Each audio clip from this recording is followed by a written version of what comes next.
Welcome back to Oregon Public Retirement. I'm your host, Daniel Ryan, certified financial planner and IRS enrolled agent, as well as author of the book, Oregon Public Retirement, the financial planning playbook for Oregon public servants. In today's topic, we are going to be discussing the Employee Pension Sustainability Account, or EPSA for short. This all happened from the Senate Bill 1049 in 2020 when it was finally put into law here in the great state of Oregon.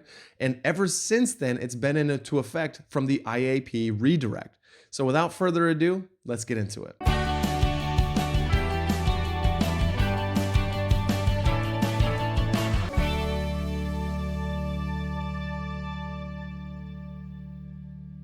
Now, like I said, the EPSA, or Employee Pension Sustainability Account, that's a long phrase, so we're going to use EPSA going forward. This was put into place in the year 2020 from Senate Bill 1049. And it's actually a part of what's called the IAP Redirect Initiative, which basically moved contributions from the IAP to the EPSA. If you made $100,000, you were used to putting in $6,000 per year. That was 6% into your IAP. If you're tier 1 or tier 2, however, starting in the year 2020, they said, well, 2.5% of your salary starts to go into this new account called an EPSA. And that's on the very bottom of your statement. And effectively what PERS says is, well, now instead of $6,000 as a tier 1 or tier 2 member, you're going to get $3,500, which is 3.5%, put into your IAP, and 2.5%, or $2,500 in this example, put into your EPSA.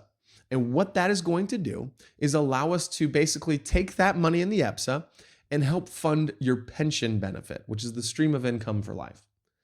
Really what's going on here is PERS is in a little bit of a financial struggle. They have $28 billion in unfunded actuarial liabilities, which is a fancy word for they don't have enough money coming in to pay the people who are in retirement right now.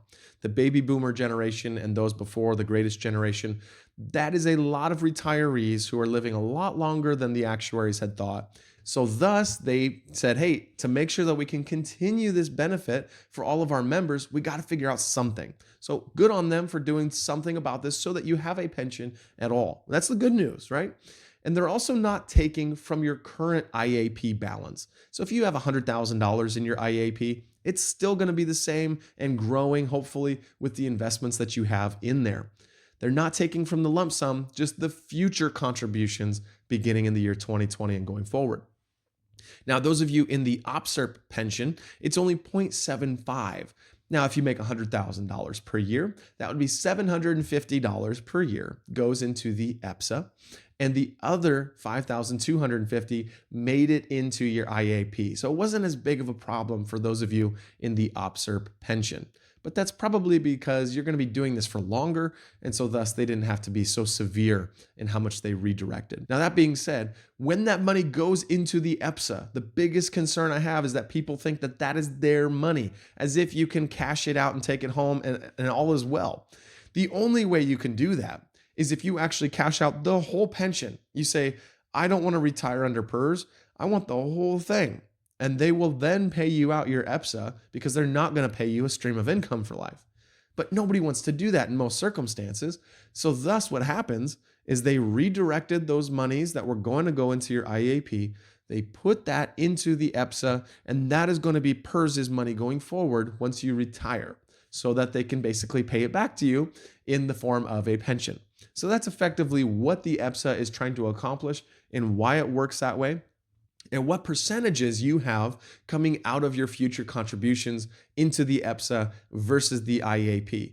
Now, you might be asking, well, is there a way that I can actually contribute more to my IAP to fill that difference? Going back to a tier 2 or tier 1 person, you have maybe $2,500 a year not making it into the IAP. So thus they give you the opportunity to increase by what they call a voluntary contribution into your IAP. You have to do the full amount. You can't do a portion of the $2,500. You would have to do the full $2,500 per year, $200 per month. And basically what that would do is go into your IAP, and it would be what's called after tax. And I've talked about this in some other videos, but it's a really big deal. If you have after tax money, not Roth, but after tax contributions, this creates what's called basis in your IAP so that when you get to retirement, you actually have to try to separate these into two different IRAs. But it can create a problem called pro rata distributions. And that's why we got to be really, really careful about this. It could create an 8606 form on your tax return in retirement for the whole duration if you don't know how to separate these two things at the time of retirement. So instead of doing an after-tax contribution and having the growth tax at an ordinary income rate, what you probably want to do is consider contributing more to a Roth 403b or Roth 457 or something similar so that you can get the tax-free growth from your investments and have more control over the distributions and contributions for that matter. So this is how the EPSA works and coordinates with the IAP redirect. So until next time, happy planning.